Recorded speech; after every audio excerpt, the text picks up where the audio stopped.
தமிழ் கடவுள் முருகப்பெருமானை தமிழ்நாடு மட்டுமல்லாமல் இந்தியா முழுவதும் வட மாநிலங்களில் முருக கடவுள் வழிபாடு வளர்ந்து வருவதாக முருகப்பெருமான் பற்றிய கருத்துரையாளர் வழக்கறிஞர் நாராயணன் பழனியில் பேட்டியளித்தார். திண்டுக்கல் மாவட்டம் பழனியில் நடைபெற்ற அனைத்து உலக முருக பெருமானின் முத்தமிழ் மாநாட்டில் முருக பெருமான் பற்றிய கட்டுரைகளை ஆய்வு அறிஞர்கள் சமர்ப்பித்து வருகிறார்கள்.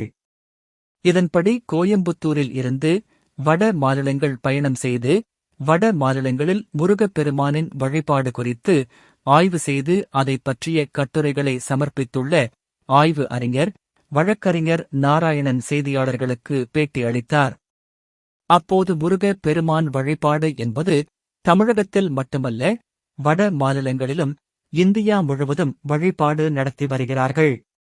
உலகம் முழுவதும் முருகப் பெருமானின் வழிபாடு என்பது அதிகரித்து வந்த நிலையில் குறிப்பாக வட இந்தியாவில் சிவபெருமான், காளி தேவி, ராமர், கிருஷ்ணர் வழிபாடுகள் இருந்தபோதும் முருக பெருமானின் வழிபாடு அனைத்து பகுதிகளிலும் வளர்ந்து வருகின்றது.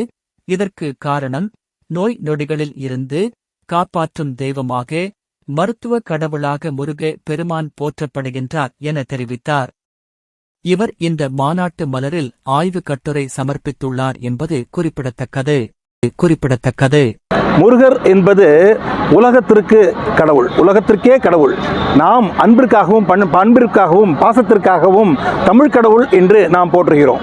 சிவனையும் இதைப் போலவே தென்னாட்டுடைய சிவனையை போற்றி எந்நாட்டு தலைவா போற்றி என்று நாம் சொல்லும்போது எல்லா நாட்டிற்கும் ஒரு கடவுளாக இருந்தாலும் தமிழ்நாட்டிற்கு குறிப்பாக தமிழகத்தின் சிறப்பை எடுத்துக்காட்டுவதற்காக அப்படி நாம் சொல்லுகிறோம். அது மட்டுமல்லாமல் எங்கே பெகோவா என்று சொல்லிவிட்டேன். அதற்கு பிறகு குவாலிவர், மத்திய பிரதேசத்தில் உள்ள குவாலிவரில் அங்கே ஒரு கோயில் இருக்கிறது. முருகரை பற்றி ரொம்ப அற்புதமான கோயில் அது. முருகரை குஜராத்தில் யாரும் நம்ப மாட்டார்கள். முருகரை குஜராத்தில் வடோதரா என்று இப்பொழுது சொல்கிறார்கள். அங்கே முருகருக்கு திருக்கல்யாண உற்சவம் பண்ணி அழகாக கொண்டாடுகிறார்கள். ஏன் பாம்பேயிலேயே கூட செம்பூர் என்கின்ற இடத்தில் முருகருக்கு ஒரு பெரிய கோயில் ஒன்று எழுப்பி இருக்கிறார்கள். தாராவி என்கின்ற இடத்திலும் ஒரு கோயில் எழுப்பி இருக்கிறார்கள். இப்படியாக